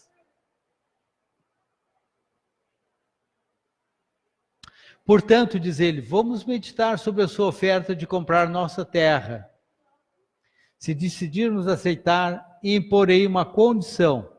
O homem branco deve tratar os animais dessa terra como seus irmãos. Vocês acham que eles fizeram isso? Essa gravura mostra também, olha o contato que eles tinham com os animais selvagens. O lobo, por exemplo, extremamente selvagem, no entanto, uma convivência pacífica até com crianças. Diz ele, sou um selvagem, não compreendo qualquer outra forma de agir. Vi 1 milhar de búfalos apodrecendo na planície, abandonados pelo homem branco, que os alvejou de um trem ao passar. Eu sou um selvagem e não compreendo como é que o fumegante cavalo de ferro pode ser mais importante que o búfalo que sacrificamos somente para permanecer vivos. Hoje, olha que interessante, o mundo espiritual às vezes te dá algumas coisas tão interessantes. Hoje eu vi na internet uma notícia sobre um pedido que os indígenas de algumas reservas fizeram para trazer de volta os búfalos para as áreas onde eles estão. E a justiça concedeu para eles. Deixa eu contar para vocês mais ou menos essa história aí que ele passa aí. O governo norte-americano, sabendo que o búfalo era a principal fonte de alimento e de vestimento dos indígenas, concedeu um valor por búfalo abatido. Então, naquela época, os caçadores lotavam os vagões, né? E olha, era uma composição, às vezes, com centenas de metros, e das janelas eles iam simplesmente matando os bisões, né? E os índios, quando chegavam, viam montanhas de bisões mortos na pradaria e absolutamente nada dos búfalos utilizado, apodrecendo, não tiravam pedras, não tiravam... Eu acho que só tiravam uma parte do bison para mostrar que tinham matado, né? Mais nada. E apodrecia. E eles não entendiam por que o homem branco fazia aquilo. E era a ordem do governo para quê? Para que a fonte de subsistência deles acabasse e eles não tivessem mais como ficar naquele lugar. Tivesse que migrar para outro lugar ou morrer de fome. Tanto faz. O governo não interessava. Dessa época também é conhecida a história do General Custer, que é para eles um herói, né? Mas, na verdade, o General Custer da 7ª Cavalaria foi um dos principais genocidas desses agrupamentos indígenas. Só para vocês terem uma ideia de como é que ele agia para matar os índios, eles faziam o seguinte, ele botava um batedor, acampava relativamente perto dos indígenas, sem que soubesse que ele estava com a 7ª Cavalaria ali. Mandava alguns batedores na espreita esperar que o grupo de guerreiros, os mais fortes, saíssem para a caça dos bisões. Quando isso acontecia, eles sabiam que iam ficar 2, 3, 4, 5 dias fora, às vezes, né? Porque às vezes eles tinham que andar um pouco longe, um pouco adiante. Então, o que acontecia? Saíam os índios e deixavam uma meia dúzia de guerreiros, velhos, crianças e as mulheres. Aí, tipo, uma hora antes do amanhecer, eles entravam com a cavalaria no meio do acampamento, com ordem de matar todo mundo, criança, velho, mulher, todo mundo, dizimar, não deixar ninguém vivo, né? O que acontecia quando os guerreiros voltavam? Que dor, né? De tu ver toda a tua tribo dizimada, queimada e todo mundo morto. Revoltava, né? Então foi assim que eles uma das estratégias que eles usavam para acabar com os índios. A notícia que eu vi bem interessante é o seguinte: dos 60 milhões de búfalos, restou na época mais ou menos pouco mais de 500 búfalos. E esses búfalos, por algum motivo, meio que foram se reproduzindo com cuidado de algumas pessoas e foram largadas nas reservas, de algumas reservas nacionais, como Yellowstone, parece, alguma coisa mais. E hoje já tem pouco mais de 5 mil búfalos, pouco mais de 5 mil búfalos, de 500 que tinham, quase dizimaram. E para não ter, para eles não acabarem com o pasto da reserva, eles, parece que uma vez por ano, eles abrem para abate, para os caçadores, os americanos adoram armas, para matar um certo número de búfalos, para manter equilibrado a reserva. E os índios conseguiram, então, que esse abate não acontecesse e fosse para eles esse excedente. Isso eu vi hoje. Vê só, eu preparando isso aqui para vocês e, de repente, vejo essa notícia. Ela não é uma coisa interessante, né? Essa coincidência, entre aspas, né? Bom, se todos os animais se fossem, o homem morreria de grande solidão. A pergunta que fica, né? Imaginem se de repente aqui no planeta não houvesse nenhum animal mais, nem inseto, nem cavalo, nem gato, nem cachorro, absolutamente nada. Nossa, eu acho que a gente ia ter exatamente isso aí, uma solidão de alma muito grande. Os animais fazem parte do nós. O mundo espiritual diz o seguinte: como seres animais que somos, porém racionais, é-nos dado uma outorga de cuidar dos nossos irmãos irracionais, coisa que a gente não tem feito muito. Mas precisa, assim, na verdade, uns poucos parece que estão acordando para essa coisa de cuidar dos animais, para ter um pouco mais de cuidado dos animais, e não digo só os domésticos, estou falando de um modo geral, né? Evitar que entrem num declínio e acabe não existindo mais. Muitas espécies já foram extintas por causa disso. E ele diz o seguinte: o que ocorre com os animais brevemente acontecerá com o homem. Há uma ligação em tudo. Ou seja, se a gente acabar com os recursos do nosso planeta e não cuidar de repor, né, o que vai restar? Nem o homem restaria. Só para vocês terem ideia, cada bisão desses, o macho, ele chegava a ter uns 2 metros de altura e pesar 1 tonelada mais ou menos. Eram uns bichos enormes, né? 60 milhões praticamente dizimados. Vocês devem ensinar às suas crianças que o solo aos seus pés é a cinza dos nossos avós. Para que respeite a terra, digam aos seus filhos que ela foi enriquecida com as vidas do nosso povo. Ensine às suas crianças o que ensinamos às nossas. A terra é a nossa mãe. Será que a gente ensina isso para as nossas crianças? Porque assim, ó, me desculpe, mas esse entendimento é fundamental. A gente não percebe aqui na cidade, mas é fundamental esse conceito. Tudo que acontecer na terra vai acontecer aos filhos da terra. O que nós estamos deixando para os nossos filhos? Uma terra árida, sem praticamente nada mais? Se os homens cospem no solo, estão cuspindo em si mesmos.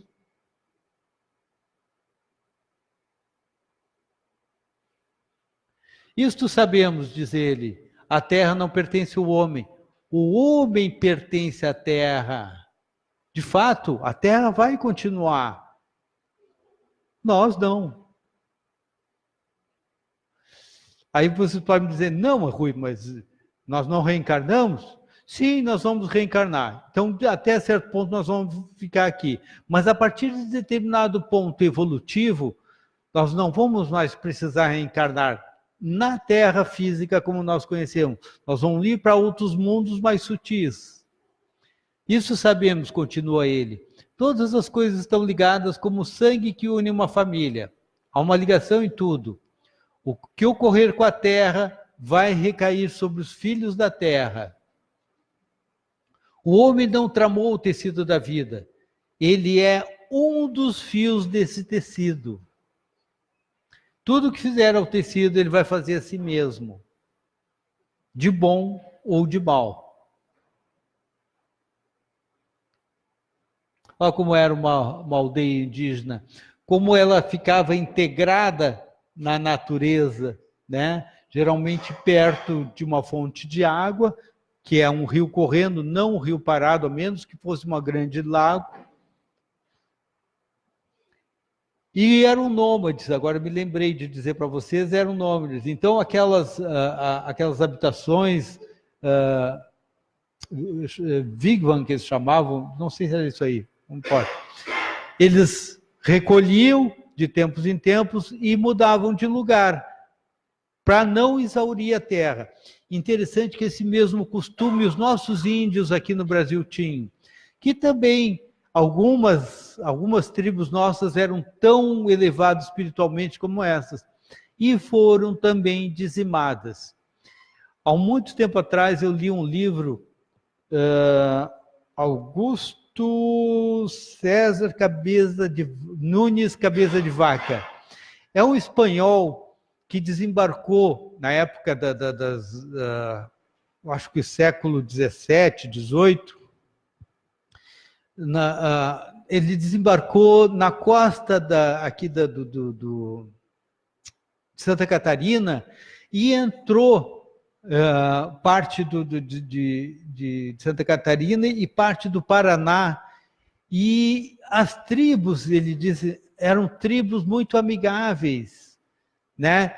E era para eles, assim como para nós era uma novidade estar vendo eles ali, eles também nos viam com novidade né? E eram seres muito simples, amigáveis, né? E nos acolheram muito bem.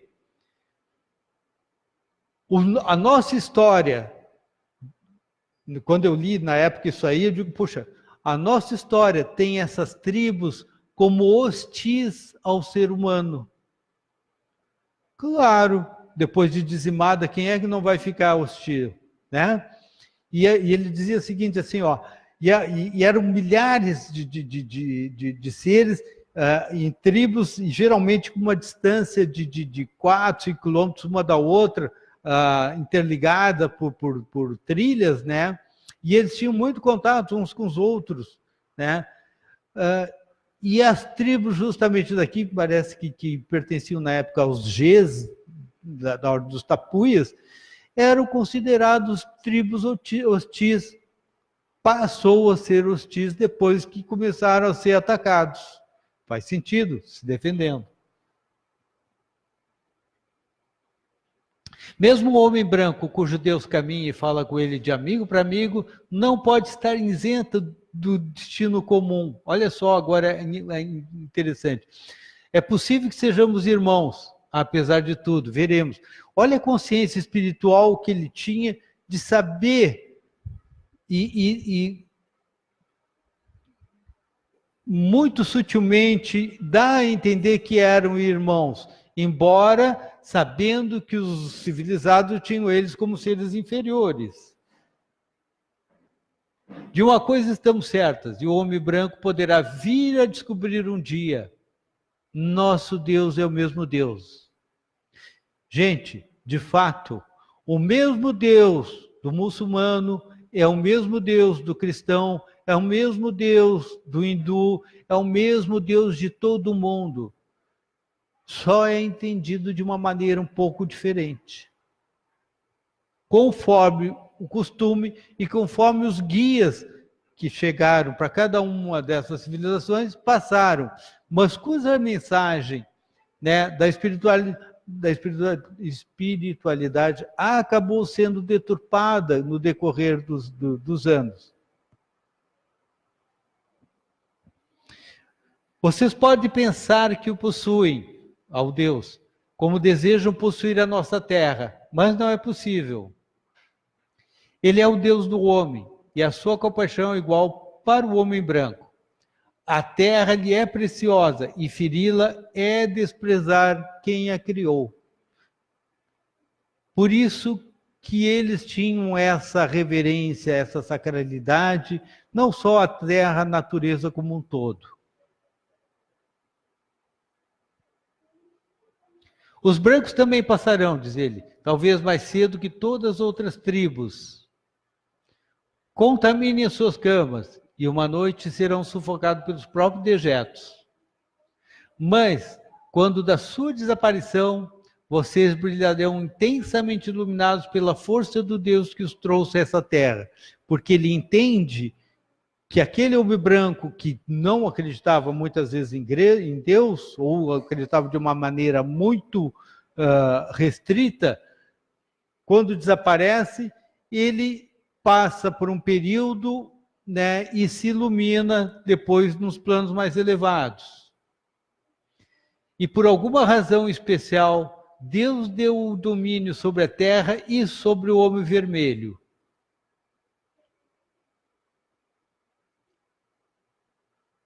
E esse destino é um mistério para nós. Pois não compreendemos que todos os búfalos sejam exterminados, os cavalos bravios sejam todos domados, os recantos secretos da floresta densa impregnada do cheiro de muitos homens, e a visão dos morros obstruída por fios que falam. Onde está o arvoredo? Pergunta ele. Desapareceu. Onde está a águia? Desapareceu. Isso considerando, né, estando numa cidade ou na civilização, ou no futuro. É o final da vida e o início da sobrevivência. Amados, o que a gente faz numa cidade se não lutar o tempo todo para sobreviver? Olha o quanto profético foi isso aí. E olha, isso aí deve ter 150, talvez 200 anos, não sei, e 854. Vê? 150 anos. Ou mais. 170 anos esse manifesto. E olha a profundidade. Termina aqui justamente. A profundidade daquilo que ele coloca, né? E a gente sabe que um texto quanto mais profundo for, quanto mais passam as gerações e os costumes, e ele se mantém atual. Claro que aqui nesse caso tem alguns lugares relacionados aos costumes deles, né? Do bisão, né, e outras coisas que ele fala, mas de uma maneira geral ele dá um senso de propriedade muito grande e não entender por que a terra tem que ser propriedade, né? A terra não tem que nos pertencer, nós pertencemos à terra, nós passamos, a terra continua. Então essa é a ideia que eu tentei passar aqui do senso de propriedade, né? A ilusão da propriedade. Nós ainda estamos muito iludidos com relação a isso aí. Mas a tendência, à medida que a gente se espiritualiza, é que a gente use, né? Use mais e abuse menos. Não sei se vocês entendem o que eu estou querendo dizer. Para terminar aqui, eu vou algumas coisas bem importantes ainda relacionadas com isso, né? Que eles dizem: montanhas são sempre mais belas que edifícios de pedra. Eu concordo plenamente. Quando as pessoas vivem longe das paisagens, da natureza, logo acabam por esquecer as suas leis. Quais as leis? A de convívio, a de respeito, a de aceitação, né? Aqui na cidade a gente perde o respeito dessas leis naturais, de saber conviver e saber que aquilo que está ali nós vamos deixar para os nossos filhos.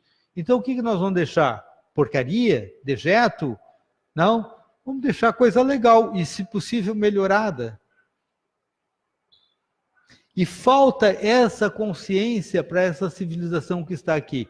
Poucos têm, né? E a gente sempre que pode, eu sou um que sempre que posso, eu tento colocar, sem tentar me tornar um eco chato, que eu também não aguento os ecos chatos, né? Mas falar disso porque eu sinto isso muito profundamente. Então, seguido, eu pego meu barco e saio. Eu adoro estar na natureza, gente. Eu me abasteço moral, sentimental, emocional e espiritualmente. Eu me reabasteço, eu me reenergizo cada vez que eu passo alguns dias fora. Às vezes nem é uns dias, uma noite. Saio de noite, quando tem lua cheia, adoro fazer isso aí. Fico ancorado ali na Ponta Grossa, retorno no outro dia de manhã. Puxa! Levitando. Tatangamani dos Stones, é uma das tribos americanas. Outra, o coração do homem distante da natureza se torna duro. De fato. Agora vai o resto do pessoal.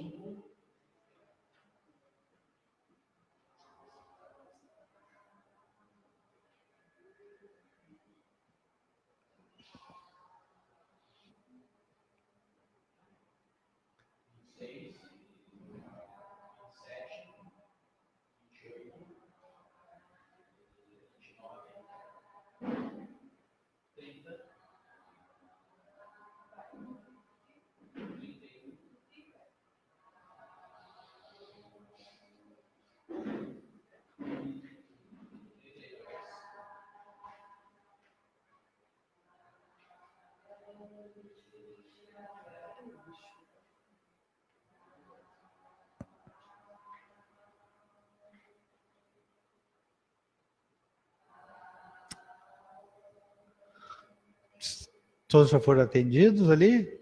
O senhor também já foi, né? Tu já foste também atendido? Mais 3? Então tá. Gente, era essa tela e mais essa aqui. E termina a palestra. Eu deixo para vocês ficarem pensando isso aqui, né, a respeito, e deixo eu ali ser atendido, então.